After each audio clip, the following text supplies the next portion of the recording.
জয় গুরু, জয় গুরু, জয় গুরু, জয় গুরু, জয় জয় মা রক্ষাকালীর জয়, জয় শিব শম্ভুর জয়।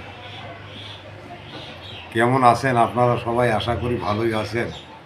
মা রক্ষাকালীর কৃপায় আপনারা সুখ ও শান্তিতে আছেন। আজ আমি যে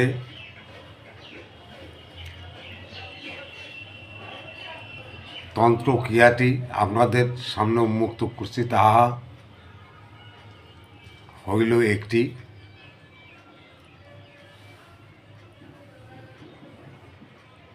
পোড়া ঘায়ের মলম তৈরির পদ্ধতি।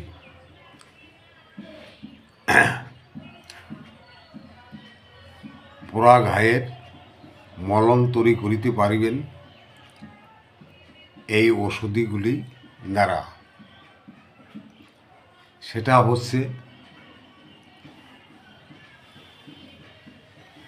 বলছি, যাহাদের আগুনে পুড়িয়া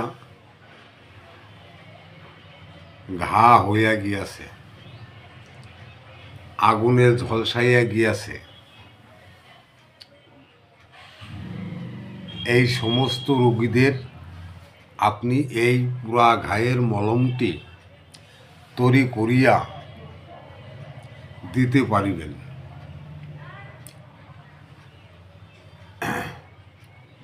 অনেক অনেক সময় দেখা যায় হাত পা আগুনে ঝলসিয়া যায় এবং পুড়িয়া যায়, ছাল গায়ের চামড়া পুড়িয়া যায়। সেই পোড়া ঘায়ের মলম আজ আপনাদের সামনে উন্মুক্ত করছি।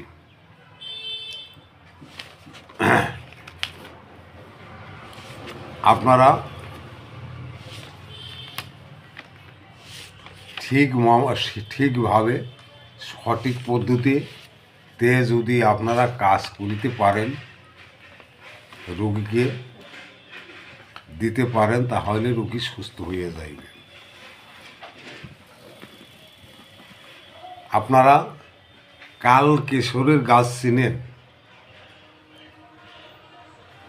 কাল কেশরের গাছ লাগিবে, ওই গাছের শিকড় লাগিবে। দেখবেন মাঠে ঘাটে ধান খেতে, পাট খেতে বর্ষার সময় অনেক কাল কেশর পাওয়া যায়। মেয়েরা যেমন নাক চাবি নাকে নয়, সেই পদের ফুল হয়, গাছটি শুধু কালো হয়, কাল কেশরী। আশা করি এমন কোনো লোক নাই যে না আসেনি। যদি আপনারা চিনিতে না পারেন, কমেন্ট করিবেন, আমি গাছটির ছবি তুলিয়ে আপনাকে দেখাই দেব। এখন আমি গাছের সন্ধানটা দিতে পারিলাম না এবং আপনাদের বলিয়ে দিলাম কালকেশরী গাছ।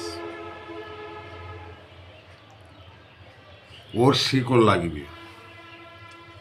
এইবার আপনারা বাজার থেকে সাদা ধূপ, যাকে শ্বেত ধূপ বলা হয়, ধূপ অনেক প্রকারই আছে, যেটা একদম সাদা, ধবধবে সাদা, সেই ধূপটা আপনাদের লাগিবে। আর হচ্ছে দয়া কলার শিকড়।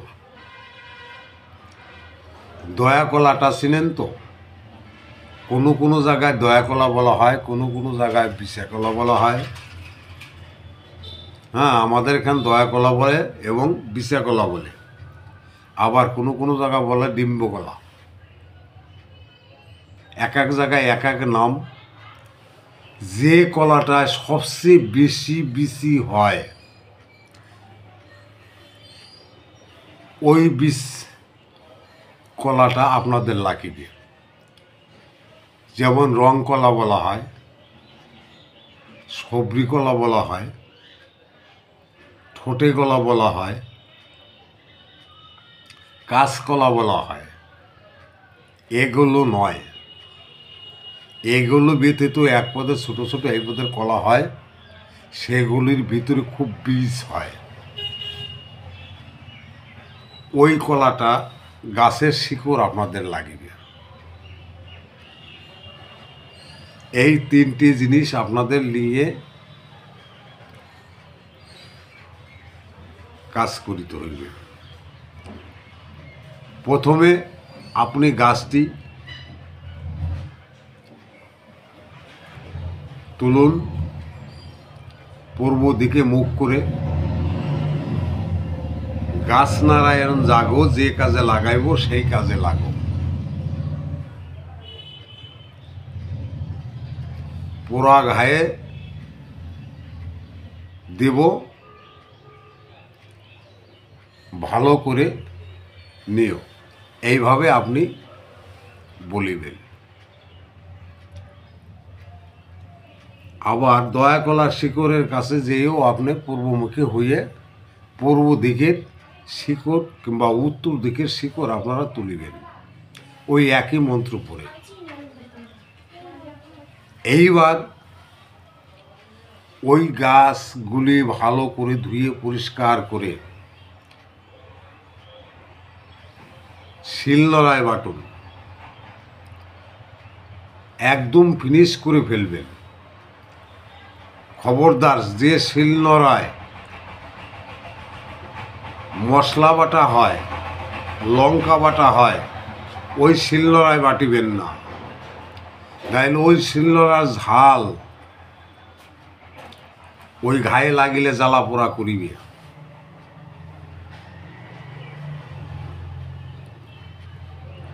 এইবার ভালো করে শিকড়গুলি শিলনোড়ায় পিষে বাটিয়ে কুটিয়ে আপনারা ফ্রেশ করিয়ে লন।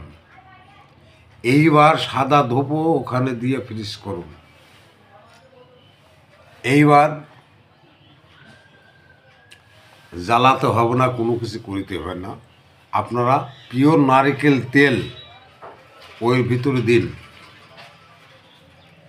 দিয়ে একটি মলম তৈরি করুন, যাতে আঙ্গুল দ্বারা কিংবা যে কোনো জিনিস দ্বারা আপনারা লাগাতে পারেন।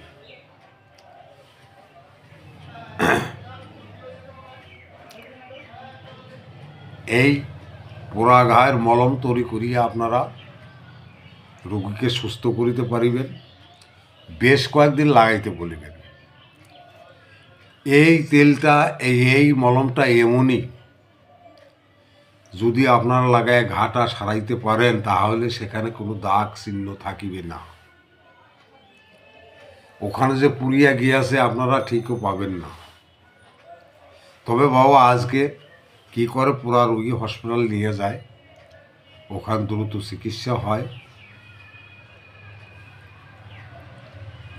তবে ছোটোখাটো পোড়া ঘা ঠা হলে সেখানে মলম আকারে লাগাবার জন্য আপনারা দিয়েন। বড় ঘা, পোড়া ঘা, সেগুলো আজ হসপিটালে চলিয়ে যায়। কিন্তু আমি 100%-এর মধ্যে 100% গ্যারান্টি দিয়ে বলিতে পারি, এই ঘার মলমটা আপনারা যদি লাগান সেখানে পোড়া ঘায়ের চিহ্ন পর্যন্ত থাকিবে না, পোড়া দাগ পর্যন্ত থাকিবে না, দাগও চলিয়ে যাইবে, আপনার এই ঘাটাও সেরে যাবে।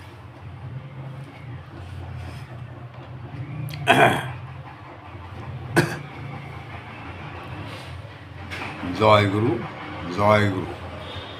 আপনারা ভালো থাকুন, সুস্থ থাকুন।